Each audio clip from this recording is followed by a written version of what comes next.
This interview is with Professor Brad Gibson, who is Head of Physics and Astrophysics at the University of Hull and Director of the Milne Centre for Astrophysics. We discuss his different jobs across the world, science outreach, and his love of comic books. Enjoy listening! You're listening to Insight, the University of St Andrews Student Physics Society's podcast. I'm your host, Samuel Lavery. Join us as we journey into the lives of St Andrews academics, discovering their passions, inspirations, and motivations.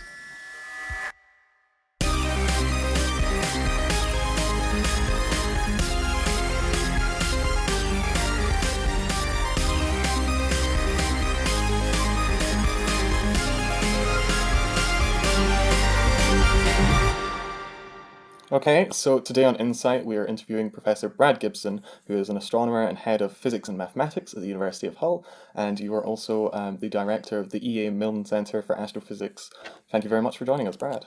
Thanks very much for having me, Sam. Looking forward to it. So I've covered a couple of your positions, but could you tell us a bit about what your positions are at the University of Hull and what you get involved in?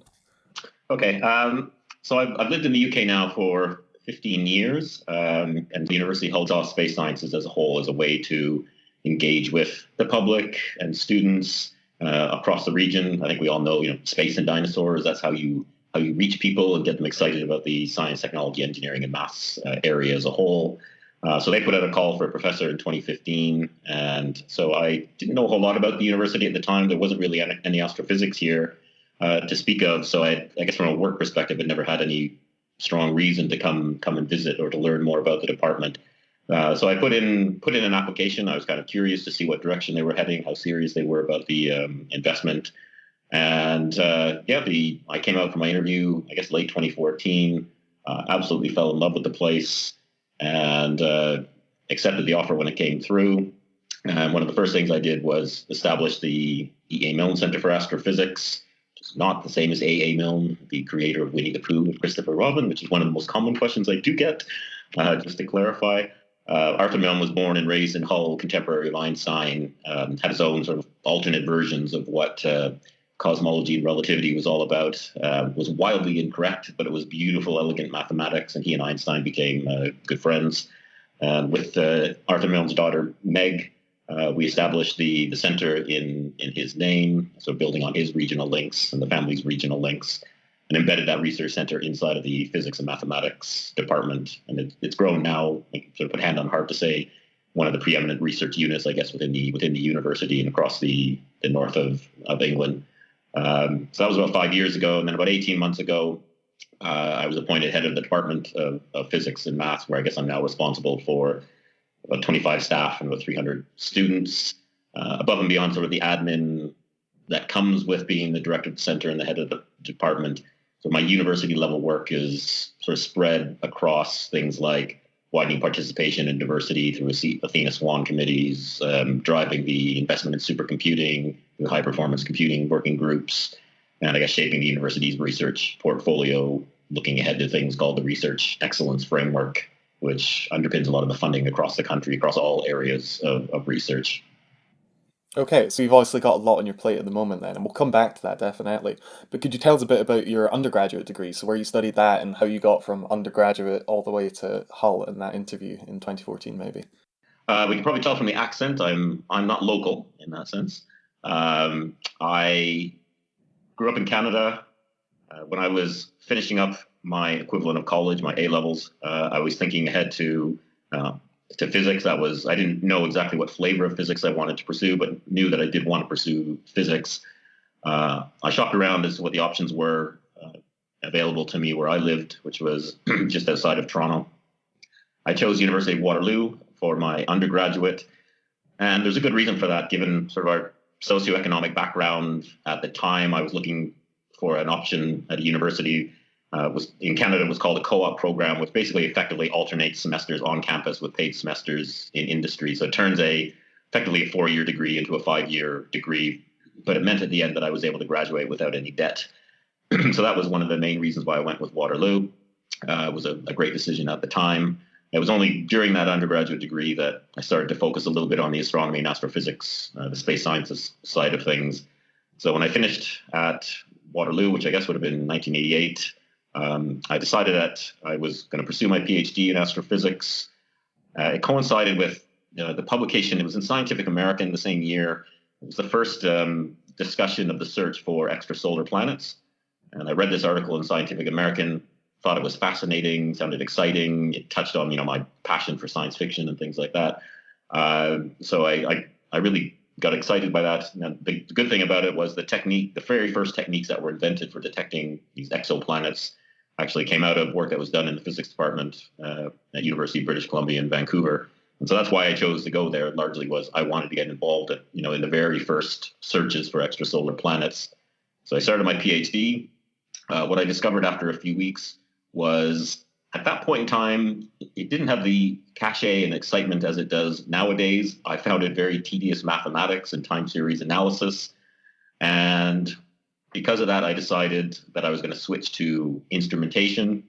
Now, in retrospect, it was probably a terrible decision on my part, given the way that, the whole field has exploded. But I switched to instrumentation, where I worked on designing and building the world's first functioning liquid mirror telescope. It was a big rotating vat of highly reflective mercury, which was a fascinating experiment that excited me at the time. We can talk about it later, but it was rife with all kinds of intrigue and injuries and dodgy dealings in the middle of the night in industrial parks outside of Vancouver. It's a fascinating story, which we can talk about a little bit. After doing that for a couple of years, that turned out to be my master's project. I switched over into theory and high performance computing, and my interest moved into designing software associated with this liquid mirror telescope. My interest was in the origin, the distribution of chemical elements throughout galaxies. I spent a large part of that PhD, even though I was technically in Vancouver at UBC. I spent most of it in Oxford for 3 years working on my PhD. My wife at the time had a postdoc position at Oxford, so I just took up residence there with the support of the department there. Finished up my PhD in 95, moved on to Australia National University in Canberra. It was my first postdoc position, where I worked largely on the Hubble Space Telescope, key project on the extragalactic distance scale, basically determining the expansion rate of the universe. Moved off to Colorado for 2 years for my second postdoc. And then I moved back to Australia in 2000, where I took up a professorship in Melbourne and helped establish the Centre for Astrophysics and Supercomputing at Swinburne University. But I guess the lure of the UK was always there in the back of my mind. An opportunity came up in 2006, where I took up a chair in theoretical astrophysics at University of Central Lancashire in Preston, and spent about 10 years there. And then the lure of being on the other side of the Pennines, University of Hull, came up, and that sort of traces you through that 25-year window or so from undergraduate through to where I am now in Hull. Yeah, so that's obviously like a very global journey. Is there maybe any particular reason that you've moved around so much? Or are you just following the research? No, it's a good question. I think when I finished my PhD, I really did want to travel. Travel, maybe not the right word. I wanted to take my positions in exotic locations. For my research, I would have been perfectly satisfied being in North America or Europe. It would have been absolutely fine. The opportunity came up in Canberra at Mount Stromlo Observatory at Australia National University, and I jumped at it largely just because there was a wide range. It's a large astro group. I had the freedom. I wasn't tied to a particular project, so I had funding from the Canadian government at the time that allowed me to continue my own research, but also get involved in any research I wanted. So the lure of the exotic location of Australia, coupled with having the freedom to both continue my own research as well as pick and choose the research I wanted to get involved with, rather than being tied to a very specific project. But that was part of the lure for me, and I guess that is one of, looking back on it, one of the lures of being involved in the space sciences, that it is perhaps the most international of all the disciplines. All of the telescopes that are used, high performance computing facilities, are multinational facilities. Our conferences are held have been in very fascinating, interesting locations. It's not a reason why I chose it, but that ability to see the world in parallel with conducting my research is sort of one of the perks, and did help shape some of the decisions that I made in terms of where I was going to go for my postdoctoral appointments, for example. Okay, so you've had some freedom in choosing where you've worked and what you've worked on. So could you tell us a bit about, more in depth maybe, a bit about your research on instrumentation and software for telescopes? Yeah, I guess it boils down to I guess you can split it up into three primary categories: instrumentation, traditional observational astronomy, and theoretical work. The instrumentation side, that's where I really cut my teeth during the master's when I was in Vancouver. As I said, I was really fascinated by this, what seemed to be a novel concept of a rotating vat of liquid mercury to construct a gigantic light bucket for doing survey work. So my background was certainly not instrumentation. I'm not particularly practical. I can barely change a light bulb, but I was fascinated by the opportunity to get involved in this project. We built a 3-meter diameter mirror. We did collect some data, did publish some papers on it, although most of my work was around sort of the structural engineering side of things, working on stress and strain analysis, how liquid mercury is very dense and very heavy, how you construct a mirror cell that when you put liquid mercury on, it's not going to flex and change shape. I worked on what sort of weird optical aberrations that you get when you've got a rotating liquid surface that you don't have with a traditional glass and aluminized mirror. You have to worry about weird little things like the curvature of the Earth. You have to worry about the Coriolis force when you have a large mirror introducing coma and astigmatism into it. So I did learn an enormous amount about instrumentation, about structural engineering, about optical sciences. And I sort of alluded to it a little bit that this was at a time and an era when maybe health and safety wasn't maybe as at the forefront as it is nowadays.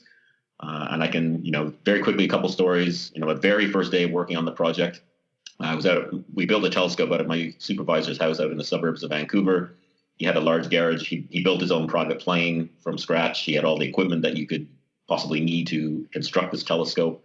It took me about an hour of starting my postgraduate degree when I was handed 2x4 pieces of wood and a table saw and asked to cut some wood.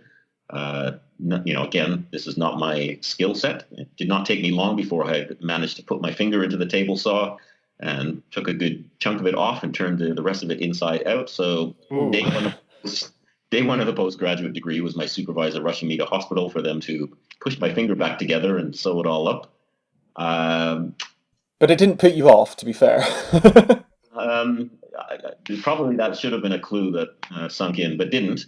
Then about a year later, we actually built let's call it a dome. It's more or less a big silo in his backyard. So about 4-meter diameter. It was a 7-meter tall silo in his backyard. I managed to move. We were painting the exterior of the dome. I was moving the ladder from one point to another. And again, a piece of wood from about 7 meters up, which was balanced on the ladder, which of course I hadn't looked, wasn't wearing a helmet, wasn't doing anything properly. Managed to fall down, split my head open. So for the second time, I was rushed to hospital where they sewed my head up. This was just weeks before my wedding. My wife was not pleased. There are no pictures from the wedding from behind because there is sort of a 6-inch sort of scar tissue that from the crown of my head down the back that was open. Did you not have the option of wearing a veil as well, perhaps? That might be a decision. So yeah, it was that was not popular at home when that happened.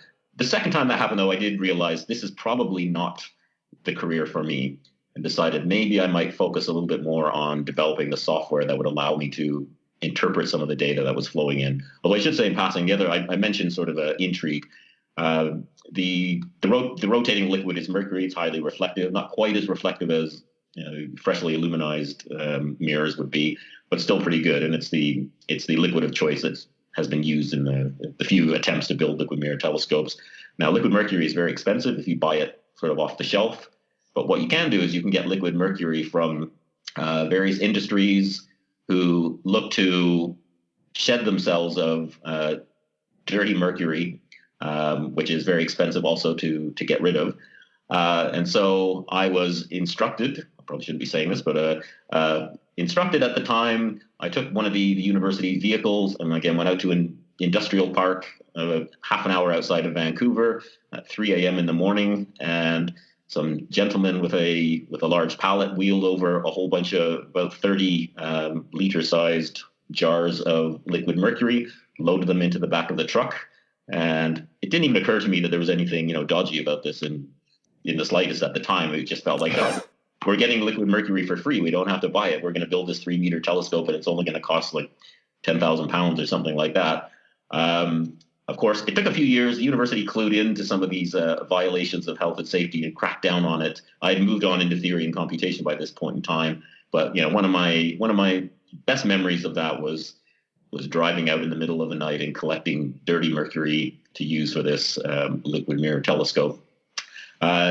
My interest then moved into, like I said, theory and computation, and I became really interested in the origin of the chemical elements, how the chemical elements get synthesized inside of stars, how they get distributed around galaxies, how we can use surveys like the instrument that we were building and other ones that were being developed in parallel to try and disentangle the formation and assembly history of galaxies by using the chemical fingerprints that are encoded inside of the stars and the gas clouds that are embedded within them. And that's sort of been a thread that has continued throughout my career over the last 20 years or so.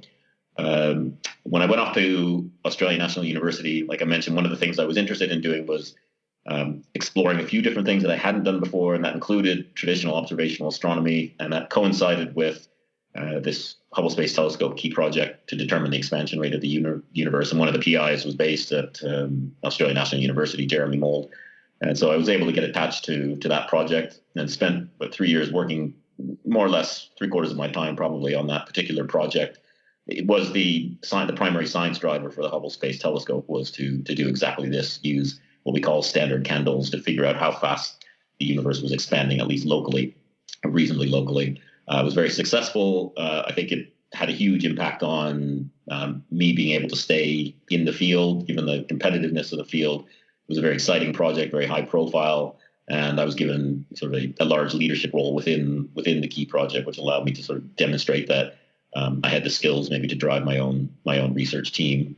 When I went to Colorado, I continued some of that work in the observational side of things, but I moved a little bit closer to home and looked at gas clouds in the galaxy, looking at what the chemical abundance patterns of these gas clouds were, what we call high velocity clouds, how we can again use the chemical fingerprints in those clouds to say something about how our Milky Way galaxy formed and evolved. And that brought me back more towards the chemical fingerprinting side of things that I continue now to work on. And most of my research over the last sort of 15 years or so has been based around using computers, marrying up the fields of stellar evolution and the nucleosynthesis of the chemical elements with the larger scale simulations of how galaxies and large scale structure forms and evolves. And again, always with this thread of chemical fingerprints attached to stars and gas as a way to disentangle how galaxies form and evolve. Okay, so you've covered quite a number of areas there. I was wondering if I can ask, so obviously it's not uncommon for academics to move to a university and maybe start a research group, but from the sounds of it, you've had to introduce the discipline of astrophysics to Hull. So what are some of the additional challenges that came along with that?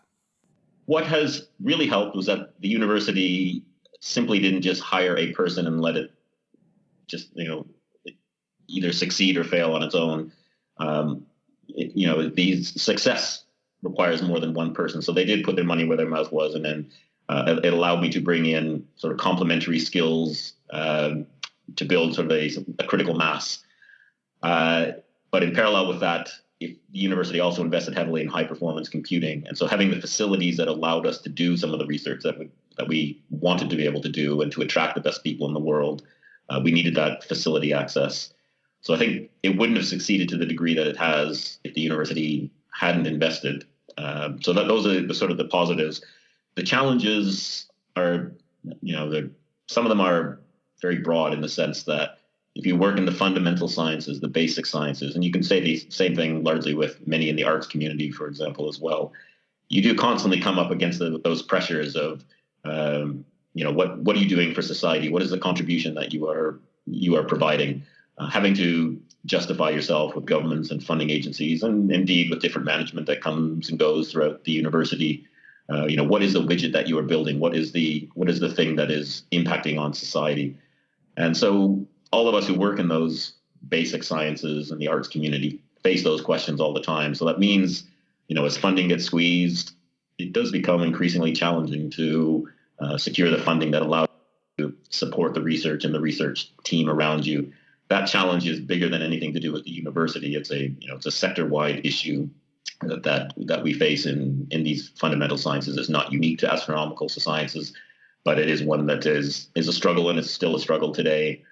I think the other thing which maybe I didn't appreciate when I first moved here, and it's bigger than the university, is the way higher education works in the UK. Up until a few years ago, there were caps in place for the number of positions. For just looking at physics, each university had a cap that was set by government as to how many students they could take. Oxford had their number, and Cambridge had their number, and Manchester had their number, and you weren't allowed to over-recruit or under-recruit. But it did mean that there was a degree of stability. You knew what your numbers were going to be like. It may filter down, once people had chosen their first choice and their second choice, and it may take you time to fill your numbers, but at least there was stability, which made budgetary planning for the future a little bit easier. Now, that changed around the time that I moved here, so 4 or 5 years ago, when the caps were lifted and it became, I guess, a buyer's market for the students. And I'm not arguing against that. But what it did mean is that for those universities that the well-established ones at the top of the frustrating league tables, it meant that they could recruit more students from maybe the second tier, and then the second tier universities could recruit more students from the third tier. And it did make it a little more challenging for those universities that were not necessarily at the top of their respective tiers. So again, this is not unique to Hull. It's a problem that a lot of universities are facing right now in terms of recruitment. I'm not saying it's necessarily bad or good, but the recruitment into the higher education sector, it's become very competitive. It's very challenging. And I spend an enormous amount of my time on the recruitment side of things. Now, the reason, one of the reasons I came to Hull is that I wanted to be based in a location where I felt I could make a difference. I came from my own, socioeconomically challenged background. I've had opportunities to take up positions at sort of the equivalent, Russell Group universities in Golden Triangle, down south, and places like that. But I have consciously made decisions throughout my career to try to base myself in places where I felt I could make a difference in the region. It's one of the reasons why I spent 10 years in Preston in central Lancashire. It's one of the reasons why I came to Hull and still, retain a position that I do. I love working in these regions. I love seeing the impact that we can have, how we can reach kids from 4 and 5 year olds up to 104, 105 year olds. But that does come with its challenges when you do work in an environment or in a region where not a lot of the student, not a lot of 16-year-olds go off to university, not a lot of 18-year-olds go off to university in a statistical sense compared to other places. So that competitive landscape is one thing, which is a challenge. And the second is, but I've chosen this is working in an environment where not everyone automatically thinks about going to university. And a lot of our students are first generation university students in that sense. So reaching those students, showing them the power, the value of investing several years in the STEM subjects, not necessarily astronomy and astrophysics, but the STEM subjects as a whole. It is a challenge, but it's a challenge I chose to face when I came here, and I wouldn't go back on that decision now either. Okay. So that's amazing, obviously, and I want to talk about that a bit because one of the ways that you can reach people and sort of justify your research also is through outreach events, and I know that you've spent a lot of time personally doing these outreach events. So could you sort of describe the sorts of events and activities that you do invest your time in? Yep. Yeah, it's one of these things that if you'd asked me 5 years ago, 10 years ago, 20 years ago, outreach and engagement, I was aware of it. It was not something that I had really spent any time thinking about or doing myself, not because I necessarily didn't see the value in it, but for me at that point in my career, I was focused on this inane, relentless pursuit of being the best, getting the next grant, getting the next paper, getting the next PhD student out. And that was really the focus of my career from the time that I finished my PhD up until the time that I moved to Hull. And it was only really when I moved to Hull and took over more of a senior management role that I realized I had been missing something in my career, and realized that I had to take responsibility for outreach and engagement and recruitment and how they all dovetail together. And so I went from sort of 0 to 100 in getting involved in outreach and engagement, more or less just of my own devices. Maybe partly initially thinking it was about recruiting and making links with colleges around the region. That may have been the initial impetus. But from there, it just snowballed from, focusing on 17, 18-year-olds who might be going to university to reaching down through the secondaries and the primaries, right down to nurseries. So I do roughly about 80 events per year, I guess, in the 5 years I've been here. So about 400 events. They span from things like, the higher profile talks and presentations, like I've got my TED Talks on YouTube for anyone who's a glutton for punishment. They can go out and find that. Presentations for the Royal Institution of Great Britain in London, STFC's Talking Science, Astrofest. I had the pleasure of opening for Brian Cox and Lucy Hawking a few years ago. I like to think it was sold out because people were there to see me. And then, after that, they got to see Lucy and Brian, but, that may not be entirely the case. So some of it, it links down to sort of those sort of public talks. But the majority of what I do is working with schools and colleges. I do about 40 schools and colleges events per year, from things like, if I'm talking to 4 and 5-year-olds, 6-year-olds, 7-year-olds, it might be about astronauts and life in space. It might be running workshops on how you build a base on Mars. It might be workshops that may be presentations on the search for alien life. It could be workshops on careers in STEM and how various things are cross-disciplinary. I still do, one of the nice things about being the astronomical sciences is that we have a number of amateur astronomical societies around the country. There's somewhere between 200, 250 amateur societies around the country which run public lecture series on a monthly basis. So I do maybe 20 or so talks with them around the country, everywhere from where you're sitting in Glasgow down to Isle of Man at the end of the summer, assuming COVID-19 behaves. Mostly, it's largely regional across Yorkshire, Humber, Lincolnshire region. And as well, I take on about 20, anywhere from year 9 to year 12 students throughout the year at every half-term break, Easter break during the summer for sort of intensive research experiences. You might want to call it work experience, but it's a little bit different than that. It's not shadowing what we do. You're embedded within the research team. You're given responsibility for an unanswered component of a paper. You'll take that research through to completion. These college students or secondary students are co-authors on any papers that we publish based on, even if it's just a small component of the project. So the outreach and engagement spans, everything that I've covered there, from the presentations through the internships. And we've reached, I went through the spreadsheet this morning before talking with you. So I think over the 5 years I've been here, I've now spoken or reached face-to-face, I think it's about 50,000 people over the past 5 years, over these sort of 400 events or so, and more than 1 million through online activities, largely driven by sort of TED Talks on YouTube and things like that.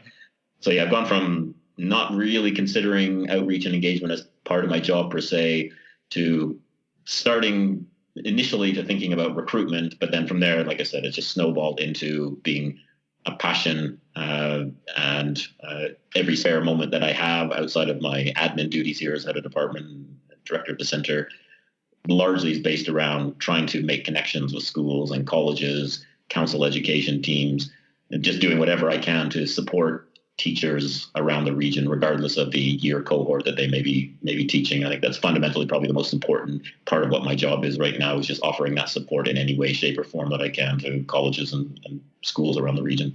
That's obviously like a tremendous impact. It's like really a fantastic reach that you've had there. Do you think that astrophysicists like have an inherent advantage in that, like, looking up at the stars at night is sexier than peering into a petri dish, or something else from physics perhaps? Yeah, I think traditionally that's been one of the benefits, I guess, of being in astronomy as a whole. It's clearly a very visual science. You do get a disproportionate number of press releases get picked up. BBC picks up whenever there's even in the middle of coronavirus. There's a story yesterday about black holes. So it is something that does capture the imagination of the general public. So that is a big benefit in terms of reaching out. And so when I'm in schools and colleges, talking with parents in particular, I'm not trying to sell them on careers in astronomy and astrophysics. Maybe 20% are going to pursue the same sort of career, maybe. But the other 80% are going to be doing something different. So, when I talk about astrophysics, I focus on the physics part of the word rather than the astro part of the word. So yes, we're all using the same laws of physics, whether you're doing medical physics or doing quantum physics or nuclear physics. It's all the same physical laws. I just apply them to things up there rather than things in the petri dish or in the lab. And I do try to focus on the cross-disciplinary. Where is it that you use artificial intelligence, machine learning, and how does that link into what's done in the radiography and medical physics community now with machine learning and AI for early diagnosis of tumors, for example. There is a lot of things that allow you to move disciplines from astronomy and astrophysics into a lot of these areas that you may not associate with astronomy and astrophysics. So it is a benefit, I think, for the STEM subjects as a whole. Yeah, there's a lot of tie-in. That you can use astronomy as a way to talk about the STEM subjects and the career opportunities above and beyond just the space sciences. So I try to never lose sight of the fact that only a small fraction are going to pursue space sciences, if you like, as a career. But use that excitement to try and bring them in and get them excited and maintain that excitement in the STEM subjects as a whole. Fantastic. So moving on to some more general questions, is there anything that you missed from your student days, like either as an undergrad or maybe a PhD sort of time? I think, I guess the thing that I miss most, looking back at especially my PhD days and my postdoctoral days, was the freedom to do research at on a time scale that suited me. There wasn't the pressure to get this result out tomorrow. I had the flexibility to pursue. I could go down blind alleys. I could explore something, and if it didn't work, maybe it cost me a few weeks, but it's not the end of the world. I was able to do research the way I think we would all love to be able to do research, which is to explore the unknown. And sometimes it works, and sometimes it doesn't. I think the further you move along, I guess, in your career, the pressure to get the next paper and to get the next grant, that ability to sit back and think and explore just gets squeezed tighter and tighter and tighter. Now, it's not the case for everyone. If you're fortunate to work in a lab or department where people, you've got staff-student ratios that allow you the freedom and the support staff around you to do some of those things and to maintain those sort of links. But again, I've chosen a career path that doesn't necessarily afford me the same opportunity to do hands-on research at the relaxed rate that I would have enjoyed during my PhD days. That's probably the main thing that I miss. I think, I've maintained a healthy, relationship with the staff and the students, even as I've, moved along through my career, that I still enjoy coming to work. I enjoy the engagement. If I want to have a pint with students, I go have a pint with students. So I don't feel like I've missed out on this, the social side of things, if you like. I think when I talk to some staff, they've taken a stance where, it's us and them and there's a separation. For me, that's sort of artificial, and I wouldn't want to work in an environment like that. I don't like having the hierarchical environment. I like having the collegial, supportive, social at the right level sort of environment. So in that sense, I don't feel I've missed out on that. Probably I think it would come down to the fact that I've chosen to go into a role, in a position, in a place where I don't have the freedom to do as much research as I would like to do myself. But on the positive, I made that decision myself. So yeah, okay. So things are a little less open-ended then. Is there anything that you would have appreciated or have wanted to have been told as an undergraduate student or even a high school student or earlier? Yeah, I think it's a really good question. And I think there's actually a really nice document out right now on gov.uk, which is called the Wake-Up Review, which looks across all of the STEM subjects. It looks at all kinds of practical things, like which degree options are we overproducing, which ones are we underproducing. It looks forward 5 years, 10 years about where's investment coming, where's it going, and it does make some hard statements about area X we are currently overproducing. I can go back in time. When I moved to the UK 15 years ago, it was all about the CSI phenomenon, forensic science. Every university created forensic science degrees. Central Lancashire was no different, where I moved to, and it was an enormous boom in forensic science degrees because everyone wanted to be like the people on CSI. Now the reality is there aren't that many jobs that look like the sort of jobs you see when you're watching CSI on TV. And that's the sort of thing that the Wake Review looks at right now. What areas are we overproducing and underproducing? Where are we going to feel the pinch in a few years' time? So I think maybe I would have liked a little bit more. If I could if I could go back and talk to myself back then, it would just be a little bit more aware. Don't make decisions based purely on what areas are growth areas and which areas are shrinking, but maybe just being a little bit more aware of the trajectories that different industries are taking, so that I could make, at least have that as part of the decision-making process. And probably the more important thing that comes out of things like the Wake Review is that what we call soft skills, things like your ability to communicate, your ability to work in a team, your ability to, take criticism in a positive way, to take leadership when you need to ask questions, support your peers rather than taking credit. These are all sort of the soft skills that industry continually have commented upon, and it's in the Wake Review quite clear that it's not so much our students leave with good marks and a good understanding of quantum mechanics and thermodynamics and astrophysics. That's not the issue, but we don't necessarily, as a community as a whole, looking across all the STEM subjects, do as good a job on these soft skills, which are so important for industry when they're hiring. And I can look at it from my perspective when I'm interviewing students for PhD positions, or when I'm interviewing junior postdocs and things, looking ahead to hiring lecturers and things like that. We don't care about marks anymore. We don't care what you got 3 years ago, 5 years ago in E&M in first year. I don't care whether you got 65 or 85 in thermodynamics in third year. It's completely meaningless. Now, when you're in high school, when you're in college, your GCSEs, you're focused, on getting as good a mark as you can. And your A levels, you're focused on getting as many A stars and A's, and you're constantly having this drummed into your head. And I guess as you go along further in your undergraduate degree, those marks become less important, and these soft skills become increasingly important. Again, when I'm interviewing people, I'm looking at your ability to work in a team. Are you going to be able to be good at managing your own time? Are you going to be good at working with your peers and your fellow students? Are you going to be interested in doing things like outreach? Are you going to be interested in doing teaching and supporting other undergraduates, for example? These are the things we're looking for when we're hiring. We're not trolling through your transcript, looking at your grades. We don't care whether you got an upper first, a lower first, or a 2-1.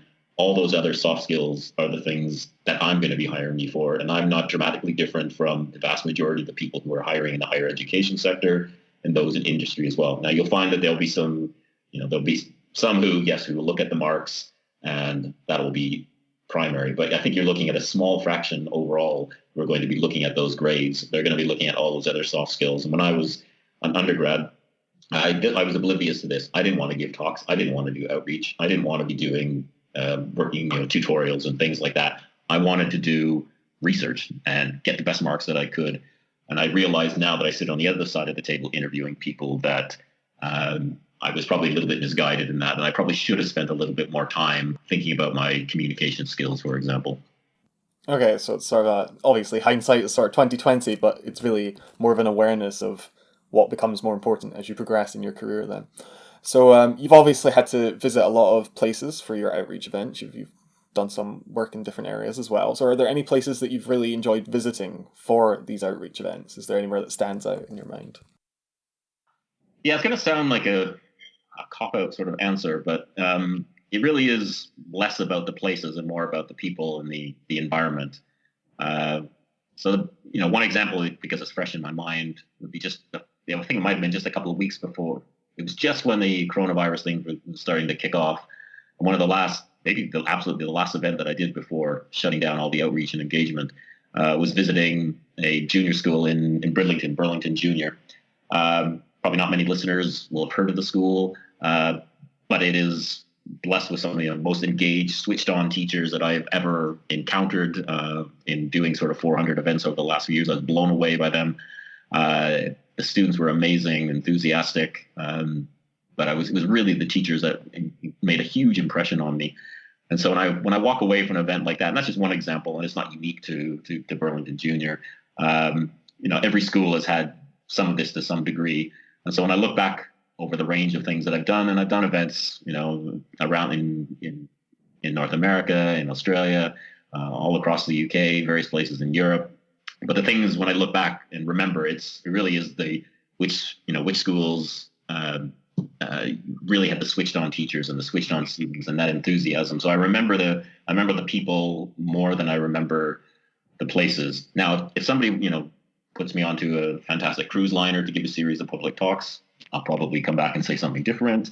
But right now, it's more the people, that enthusiasm that I remember more than the location. I know it's sort of like maybe corny, but that's honestly the truth. No, that's also good to hear. So obviously, and once again, you've traveled and worked in different places. I was wondering if you can highlight some of the best things about working in Hull. Yeah, I mean, I think I hinted at a couple of them. There's some practical things. One of the reasons why I moved here and brought some of my group with me was that parallel investment in high performance computing.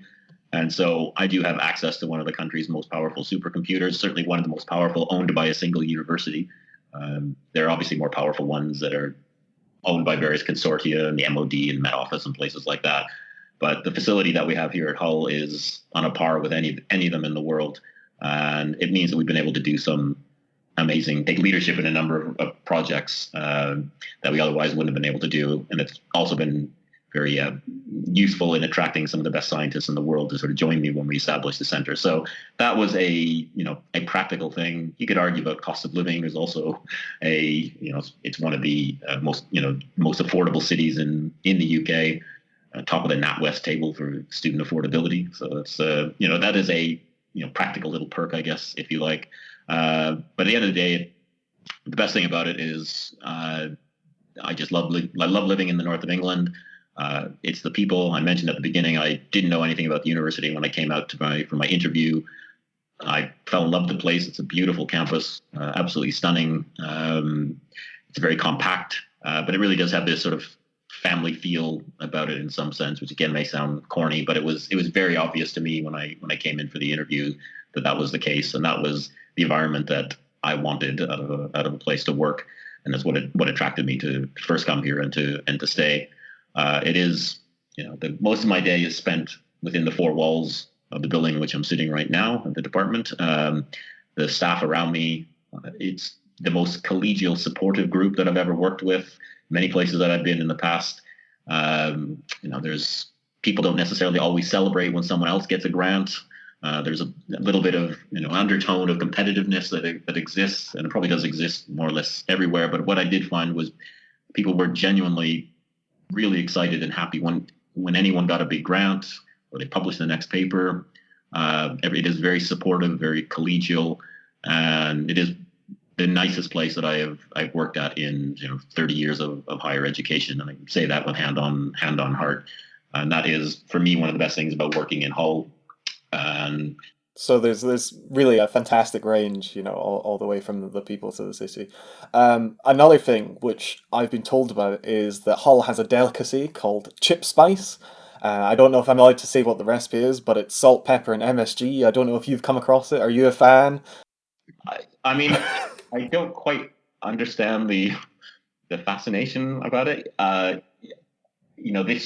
It seems very similar to the same sort of spice that we had in Canada growing up that we would put on chips as well. I'm sure there's something unique about the Hull chip spice. I'm assured it's a delicacy. I do like it on my chips. I don't see I've not embraced it to the same degree that perhaps the natives have, if you will. Okay, so to ask about some of your hobbies, and I appreciate you might not have as much free time as you would like, who does? But so when you get the opportunity to travel for research or outreach, is there anything that you like to try and get up to in the places that you visit? I guess I've always had, because I've had again, in astronomy and astrophysics, you do a lot of travel by nature. And so whether you're doing it for outreach or whether you're doing it for research purposes, you do get the opportunity to visit some amazing places. That is definitely one of the perks of our field. I've always had this ability to switch off. When I'm going for work, I'm there to do work. So I'd be in an exotic location, but I'm there to do work. And I don't necessarily, because I've got kids, I sort of go to my conference, go to my research collaboration, whatever the case may be. and then I come back. I don't necessarily. I'm probably a poor person to ask this question of, because I don't extend my trips by a day or two to look around. Always great to go back and visit, when I'm not in work mode.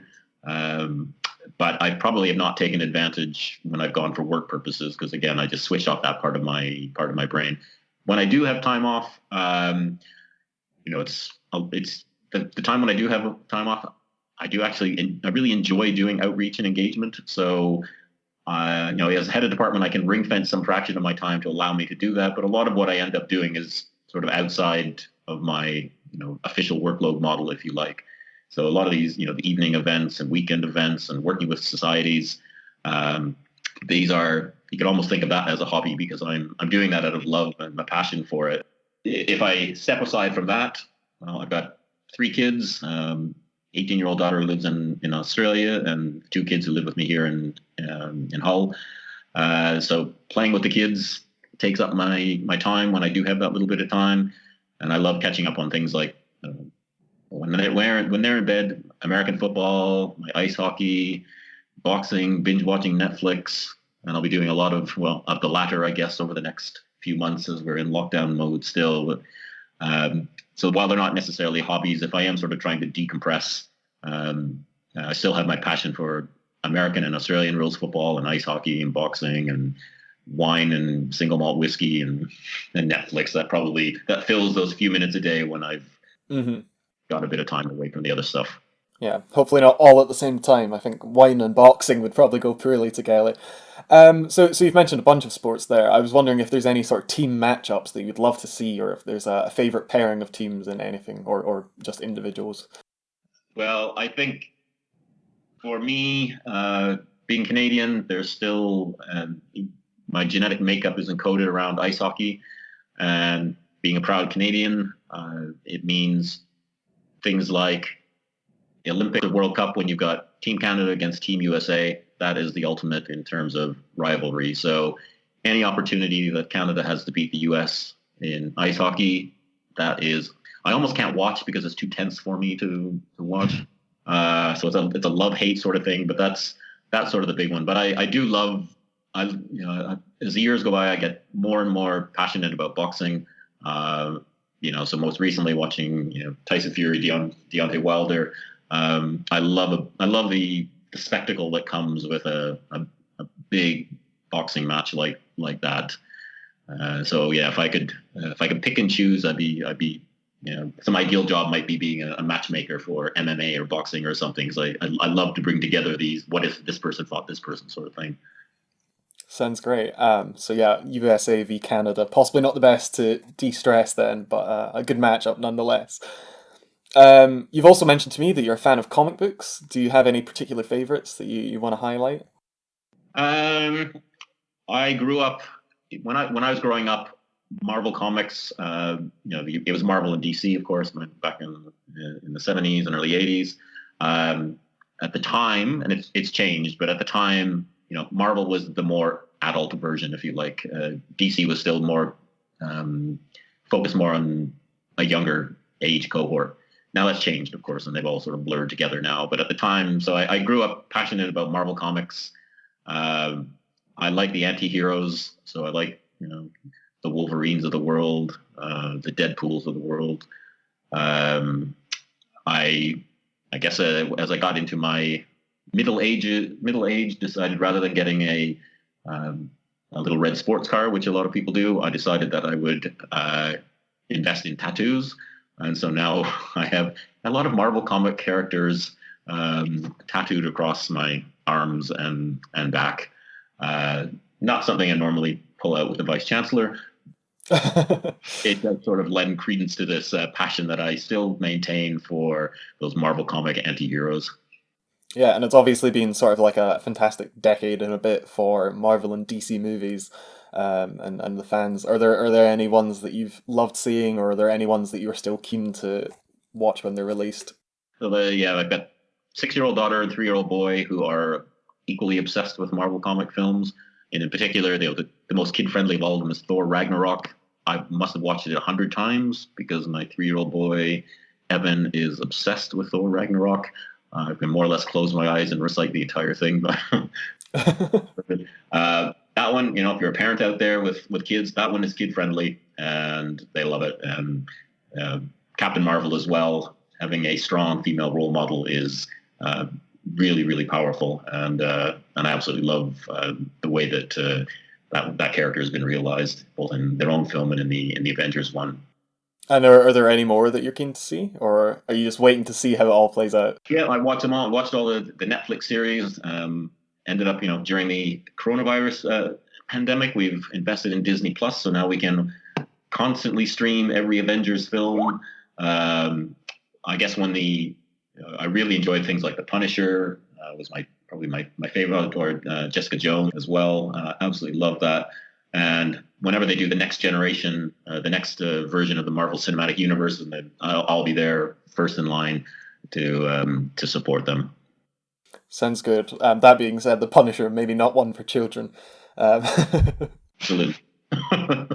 So moving on to some quick-fire questions, and you can try and answer these a bit speedily if you wish, but of course feel free to expand on your answer. What is your favourite music genre and favourite song? Oh, man, that is another passion of mine. I think it's pretty eclectic mix. I can appreciate a lot of different styles. Growing up, the first thing I was really passionate about was Southern rock. So it was the Lynyrd Skynyrd's and Molly Hatchet and Blackfoot. I loved guitar-driven rock and roll, guitar-driven classic rock. And that led me into one of my main passions, which is just I can appreciate anyone who's a guitar aficionado, who's just an absolute superstar. So for me, Steve Morse and the Dixie Dregs, obscure sort of jazz rock fusion with country as well mixed in. If you go and listen to one of his songs like The Introduction or Ghost Wind, absolute perfect blend of guitar aficionado expertise along with jazz rock. But I love, if I'm sitting here in the office, I like sort of hip hop styles, so Jean Grey and Everlast. But even on top of any of that, I can appreciate the insidious pop stylings of songs like the Canadian group Len, Steal My Sunshine. It's insidious, but once you hear it, you can't get it out of your head. Or even things like Miley Cyrus, Party in the USA. It's pop music, but it is, for what it is, it's insidious and perfect pop music. And I can sort of appreciate everything from pop through to metal along the way. But if I had to pick one single song, if I open up my iTunes and I looked at it to see what my most played song was just a few minutes ago, and it's Sunny Hours by Long Beach Dub All-Stars. You'll recognize as soon as you hear the first chord. If you've ever watched the TV series Joey, it was the theme music for Joey, that spin-off from Friends. Absolutely love that song. Perfect blend of sort of hip-hop and ska and just laid-back California sound. Absolutely love it. So quite the range there. Hopefully this next one will be a bit easier, but in my experience it never is. What's your favourite non-academic book? Well, I've got a massive wall of science fiction books spread around my office because I can see them, obviously our listeners will not. I was asked to remove them from the house, so now my office has become the dumping ground for science fiction books. So I love science fiction. I would probably think, Connie Willis wrote a book called Passage, about near-death experiences. James Tiptree Jr., Brightness Falls from the Air. These are both really powerful, melodramatic, very emotional reads. And most of the books as I scan across, I enjoyed them, but they don't leave a lasting impression. Those ones left really powerful, emotive response. And I guess if you like action sort of things, moody, atmospheric, alien style stuff, the only other book I'd mention, Richard Paul Russo's Ship of Fools, is absolutely fantastic. Those three books are the ones that, even though it's been years since I've read them, they still stick out in my mind as having made a big impact on me. Okay, so the next question, and you mentioned possibly you didn't do this before when you had the opportunity, but what would be your dream car to own? Do you have anything in mind? It'd be some 70s muscle car, some sort of Nova or Chevelle SS. These are just big, Starsky and Hutch style muscle car. That would be the ideal. Not environmentally friendly in the slightest, but if I took that out of the mix, that's what I'd be going for. Would be some sort of Chevy Nova, hotted up, big wheels, Just plant a tree every mile you drive, sort of thing. It's, speaker system would be great. So, do you prefer to holiday in the hot or in the cold? I probably prefer, well, probably the cold. I'd like to go, a ski resort, largely because I can go outside, I can snowboard for a bit, but then I can come back in for the après ski with my single malt whiskey in front of the fireplace. So that's my, best of both worlds sort of things. So, maybe you won't want to answer this one, but I was wondering if you could tell us the most embarrassing mistake that you've made at an outreach event. Maybe you haven't made any mistakes. That could be an option as well. I mean, I've not made too many like howlers, largely because I don't know, I guess I try to be prepared, and I guess I've delivered enough of them enough times that I've not been caught out that often. I guess the minor ones I can think of. If you do watch my TED talk on YouTube, which I'm not necessarily recommending because it was not my best one ever, there was an awkward moment there where I made the mistake of not checking my slides on their system as opposed to my system, because I had to transfer it from my Mac onto their system. And one critical slide went awry, and there's no second takes with a TED talk. You've got 18 minutes, and that's it. So there's an awkward moment in the middle. I can't watch it now because I can still picture it in my. Oh no. Really a gap per se, but I just can't watch that one. I feel really bad now about asking this because that might be stuck in your head for the rest of the day.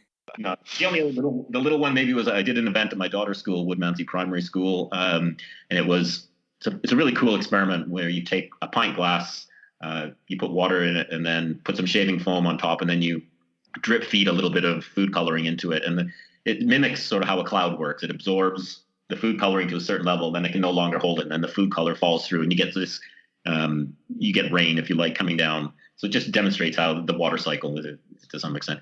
And I practiced it. I don't know how many times I practiced it to try to make it look like it did in the YouTube videos. I just could not get it to work. And then it was a group of like 4 and 5-year-olds from foundation year. They just nailed it. They just, I sat trying to demo it for them. I said, well, it looks like this in the video and I can't get it to work. But then these kids could do it. It wasn't a mistake. Well, I don't know what it was exactly, but It's just a knack. they were able to do this experiment and get this beautiful effect of rain dropping through the pint glass that I simply could not do whatsoever. I don't know. That was a frustrating one. Not a mistake per se, but a frustrating one nevertheless. Okay, so the final question of our interview, so you can take some more time to answer this if you want, is what would you say to scientists who are at any stage of their career and they are looking to get involved in science communication or outreach events? Yeah, I mean, I think that's probably I've got an entire talk based around that I deliver to schools, to colleges, to fellow scientists as well, and the importance of science communication. And again, it's like I said right at the very beginning, it's not something that I would have given any thought to 5 years ago and before that in my career. There's some practical reasons why you should be involved. There is this fundamental responsibility, I guess, to communicate your research, largely because the vast majority of our research in the UK is funded by our friends, our family, and public through taxes. At university level, 93% of university research is funded by the public. So in some sense, you should feel some degree of responsibility to communicate what it is you are doing with their money in terms of training and research. So, that is one reason. There are practical reasons for the individual as well, in the sense that funding is increasingly tied to sort of knowledge exchange and outreach. Here in the UK, we have the Research Excellence Framework. And the next one, REF 2021, you'll hear people talk about. But 25% of funding is tied to what's called knowledge exchange. And if you looked at the impact cases that come under knowledge exchange, a large fraction of them are, a particular widget that was built and sold and had a multiplier in society. But if you look across the space sciences, 60% of the impact cases that go in are based around science communication, and 25% of the funding that comes back is because of those impact cases. So there is a practical return in that sense. And you can look at no further than the US. NASA grants, 10% of NASA research grants are tied specifically to education and public outreach as well. So there are these practical reasons why you want to be involved. But more importantly, I think it's more the philosophical angle. Critical thinking is more important than ever before, particularly given the influence of social media and various biased media outlets and things like that. So scientists can play a really important role in shaping critical thinking through science communication.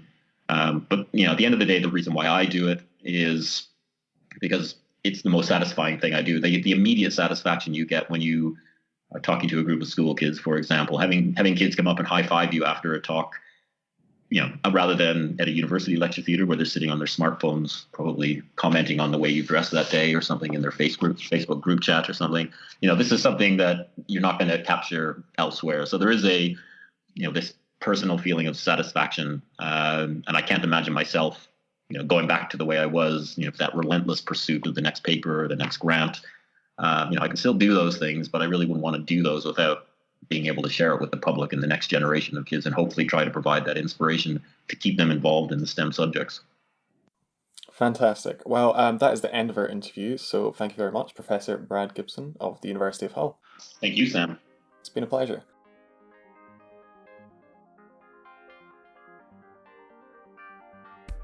You've been listening to Insight, the University of St Andrews Student Physics Society's podcast. I was your host, Samuel Lavery. Thanks to the wonderful academics of St Andrews. Join us in the future as we learn more of the people making our education. This podcast was produced by myself and our podcast producer, Sabrina Keating. To find out more about the Physics Society and what we do, please find us on Facebook or Google St Andrews Physics Society for our website. Goodbye.